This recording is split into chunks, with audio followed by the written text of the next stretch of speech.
भूमिहार ब्राह्मणों के पास 1 इंच जमीन भी नहीं है। सरकार ने बोला अब हम नहीं देंगे।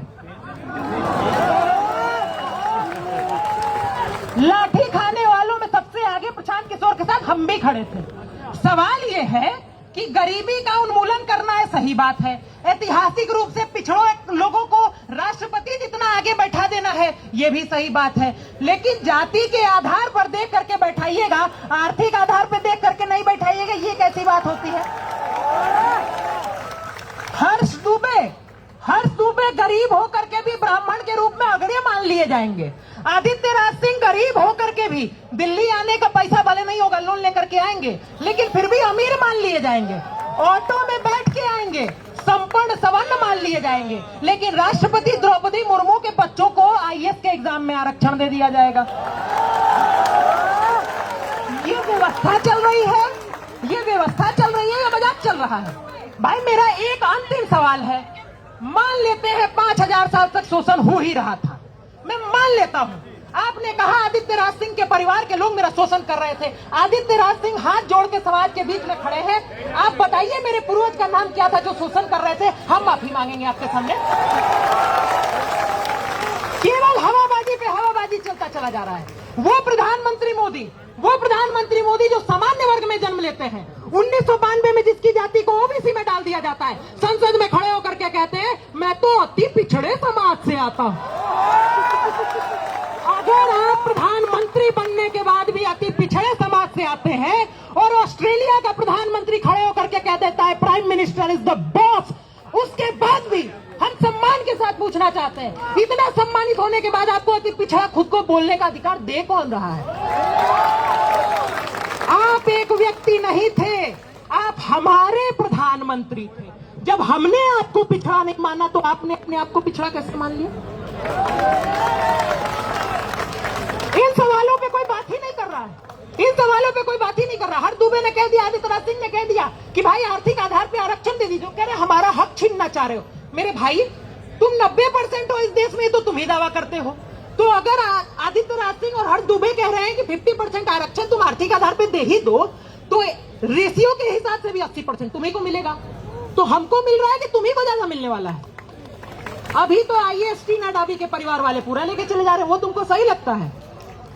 इन सवालों पे कोई बात ही नहीं करना चाहता। लेकिन अभी मैं इतना बोल रहा हूं, इसके बाद कहा जाएगा कि ये तो जातिवादी शोषक है, यूजीसी का कानून कहता है। इसके ऊपर भी आवाज होनी चाहिए थी, पहुंचनी चाहिए। दिल्ली में बैठे हुए हैं हम लोग। सरकार कहती है किसी ने अपनी माई का दूध नहीं पिया है। ये एनडीए की सरकार है। आरक्षण कोई हटवा के नहीं देख सकता, आरक्षण पे बात नहीं कर सकता। तो आदित्य राज सिंह अपने पूर्वजों के योगदान की सौगंध खा के कहते हैं 1 महीने पहले दूध मुंह बच्चों ने हलक में हाथ डाल के इस्तीफा निकाल दिया। 1 महीने पहले। प्रधानमंत्री जी, आप इस देश के सबसे बेहतरीन प्रधानमंत्रियों में से एक हो सकते हैं, इस बात में कोई सवाल नहीं है। लेकिन एक बात ध्यान रखिएगा, शोहरत की बुलंदी भी पल भर का तमाशा है। जिस डाल पे बैठे वो टूट भी सकती है। ध्यान रहे, एक छोटी सी मांग को लेकर के हम लोग यहाँ आए हैं। हमारा देश है।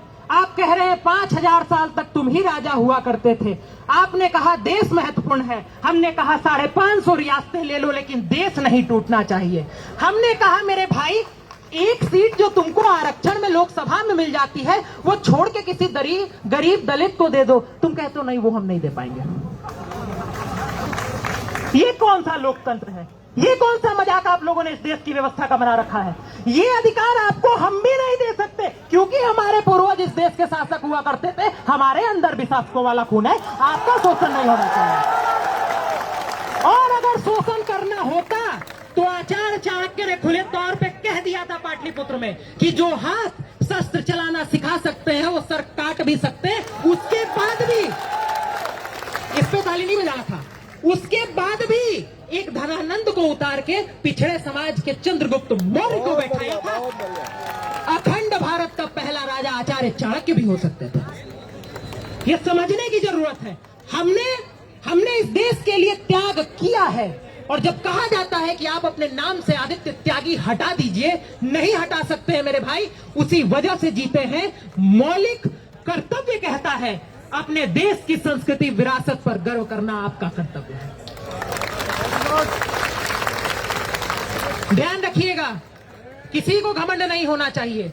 इंदिरा जी को हुआ था, Indira is India, India is Indira, तोड़ दिया गया। हमारे आपके पूर्वज ही वहां भी मौजूद थे।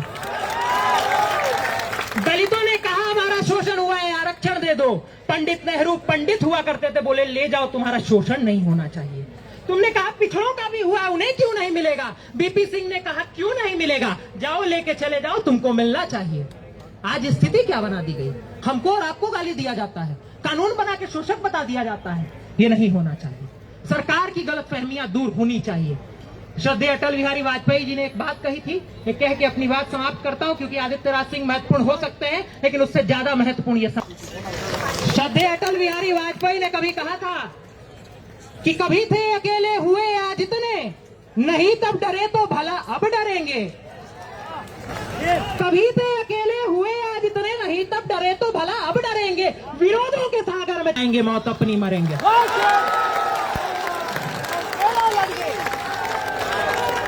लिया हाथ में ध्वज कभी ना झुकेगा, लिया हाथ में ध्वज कभी ना झुकेगा, कदम बढ़ गया है अभी ना रुकेगा, न सूरज के सम्मुख अंधेरा टिकेगा।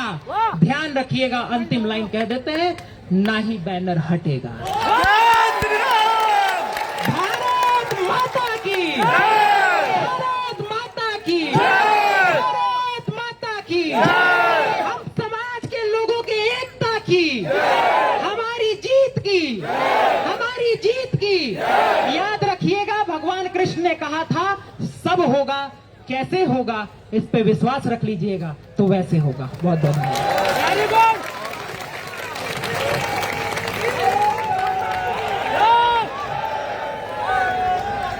भारत माता की, भारत माता की।